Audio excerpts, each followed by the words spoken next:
Hola oyentes de Radio Sefarad, volvemos a encontrarnos en este rincón de la historia contemporánea con Ricardo López Gottig desde Argentina. ¿Qué tal? Hola Jorge, buen día, ¿cómo estás? Bueno, creo que hoy nos vas a hablar sobre la Polonia de posguerra, ¿no? Nos vamos a referir al caso una vez más de Polonia, que va a ser un elemento central en este nuevo tablero de ajedrez que va a ser el continente europeo después de la Segunda Guerra Mundial.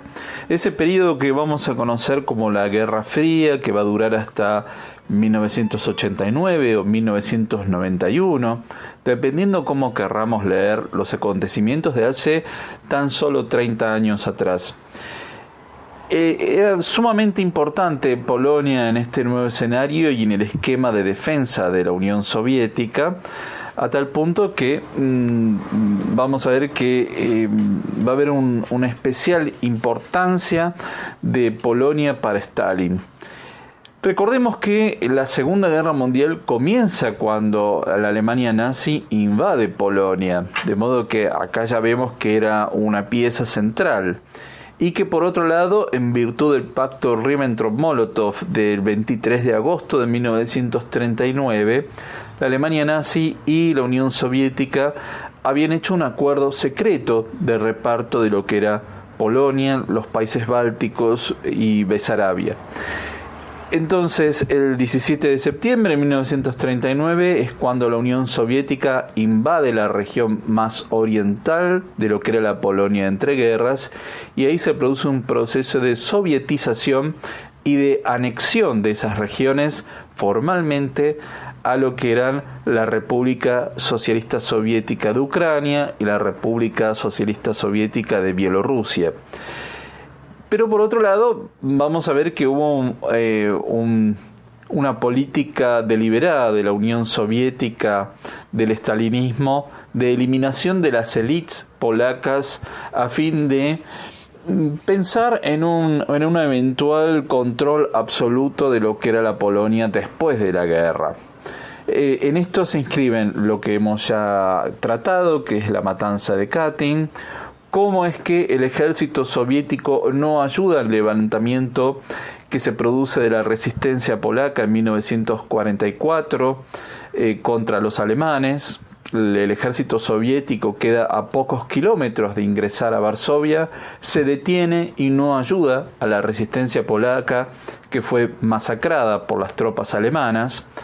Por otro lado, cuando termina la Segunda Guerra Mundial, lo que se va a producir es una eliminación gradual de todos los líderes e incluso partisanos de lo que se conocía como el ejército interno, que era leal a el comité en el exilio polaco en Londres, el gobierno en el exilio que de alguna forma mantuvo la idea de que Polonia era un país con derecho a la independencia. Esto va a significar que, en gran medida, el propósito de Stalin era de descabezar a toda élite alternativa que pudiera existir en Polonia después de la guerra. Y por el otro lado, durante 1939 en adelante, y justamente por este proceso de sovietización de esas regiones orientales de lo que había sido la Polonia de entreguerras, se va a formar la Oficina de Seguridad. Esto va a estar a cargo de agentes de la NKVD, que era el organismo de seguridad de la Unión Soviética, y se va a conocer como la Oficina de Seguridad, Uyad Bezpieczeństwa. Esta Oficina de Seguridad es la que va a estar compuesta por miembros leales al partido y que va a estar a cargo de todo el proceso de purgas que se va a dar después de la guerra en la instauración de este nuevo régimen. En la conferencia de Potsdam, antes y durante la conferencia, hubo una promesa vaga de elecciones en Polonia, sobre todo por parte de Stalin. Lo cierto es que vamos a ver que nunca estuvo en la idea de Stalin que en Polonia se celebraran elecciones libres y democráticas. pero se la fue ingeniando como para postergar en reiteradas oportunidades ese proceso electoral para conformar un gobierno legítimo y legal en la Polonia de la posguerra. Acaba de tener una importante presencia el líder del Partido de los Campesinos, que claramente su nombre indica que tenía un gran arraigo rural. Había muchos partidos agrarios en Europa Oriental y Central en el periodo de entreguerras, y estos partidos se reconstituyen después del conflicto bélico. Y el líder del Partido de los Campesinos era un personaje muy prestigioso que había estado en el gobierno en el exilio en Londres, Stanisław Mikołajczyk, y él va a tratar de alguna forma de mantener la autonomía polaca frente a la injerencia soviética. Él suponía equivocadamente que Polonia podía llegar a tener algún grado de autonomía tal como lo estaba teniendo Finlandia después de la guerra. Y recordemos que Finlandia había sido uno de los miembros del Eje. De modo que Mikołajczyk claramente no llegaba a entender en su totalidad cuál era la concepción stalinista de crear a Polonia como una especie de estado tapón entre la Unión Soviética y Alemania, probablemente temiendo una revancha germana en un futuro. Lo que va a ocurrir es que en 1946 se va a dar la oportunidad de hacer 3 plebiscitos. Esto va a ser propuesto para el Partido Socialista Polaco. Se van a hacer 3 plebiscitos simultáneamente sobre 3 cuestiones. Uno va a ser las nuevas fronteras de Polonia.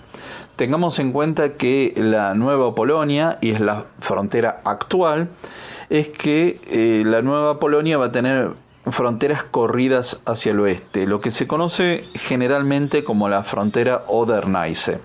Esto significaba que parte de Prusia, Silesia, pasaban que eran antiguas tierras alemanas, pasaban a ser parte de Polonia. Bueno, esta era una de las consultas. La segunda era el proceso de nacionalización de empresas, y finalmente la tercera consulta era la eliminación del Senado. Lo que va a hacer Mikołajczyk y el Partido de los Campesinos es llamar a votar en contra de la eliminación del Senado. No porque tuvieran algún tipo de apego a la Cámara Alta, sino porque entendían que era una forma de demostrar una señal de fortaleza ante el Partido Comunista Polaco. Obviamente el plebiscito en torno a las nuevas fronteras fue aprobado por abrumadora mayoría, también el de nacionalización de las empresas, y el del Senado sí va a tener mayoría, pero ahí se va a notar claramente que el Partido de los Campesinos también tenía un gran predicamento. Hay una gran discusión en torno a si realmente el resultado con respecto a la eliminación del Senado hubo una elección limpia. Hay quienes sostienen que hubo un proceso de intimidación y de fraude, y que en realidad se votó mayoritariamente a favor de mantener la existencia del Senado. Una vez más, no porque la ciudadanía considerara que fuera necesaria una Cámara Alta, sino para expresar algún tipo de rechazo o de límite al Partido Comunista y al ejército soviético. ¿Y a qué se debe esto? Y esto es un elemento que hay que tener muy en cuenta, porque una vez más queremos señalar que la identidad polaca estaba constituida en torno al catolicismo. Como ya hemos señalado, los judíos eran considerados una nacionalidad aparte, y que el polaco era católico apostólico romano. Esto era una forma de diferenciarse, primero ante los alemanes luteranos, los rusos ortodoxos, y en este caso la Unión Soviética, un país ateo. No obstante, vamos a ver que los comunistas fueron sumamente hábiles de no enfrentarse directamente a la Iglesia Católica, por lo menos en esta primera etapa. Finalmente, en enero de 1947 se van a celebrar elecciones, y por un lado va a existir un llamado bloque democrático con hegemonía del Partido Comunista y del Partido Socialista Polaco, y el Partido de los Campesinos, que iba por separado. Y lo que va a ocurrir es que el régimen va a impugnar una serie de candidaturas del Partido de los Campesinos, va a llevar adelante un proceso de intimidación, de violencia hacia los candidatos, y también hacia los votantes, ¿no? Y tengamos en cuenta que tanto la policía estaba manejada por el régimen, el ejército soviético tenía una presencia importante en ese país, de modo que el bloque democrático va a obtener el 80% de los votos, el Partido de los Campesinos el 10% y otros partidos menores el restante. Finalmente, Miko Wajciech en 1947 va a optar por el exilio en Occidente, en donde va a residir hasta su muerte. Y entonces el Partido Comunista va a decidir tomar el control del Partido Socialista Polaco y unificarlo a la fuerza, y se va a constituir como Partido Obrero Unificado Polaco. Esta va a ser la denominación formal del Partido Comunista. Ex socialistas van a integrarse a los gabinetes, pero va a ser la vieja ala comunista la que en la realidad tenga el control del gobierno y del país. Y ya a partir de 1947 y sobre todo en 1948 en adelante se va a dar un proceso intenso de sovietización y de eliminación de todos los últimos vestigios de resistencia política, de oposición y de toda expresión independiente.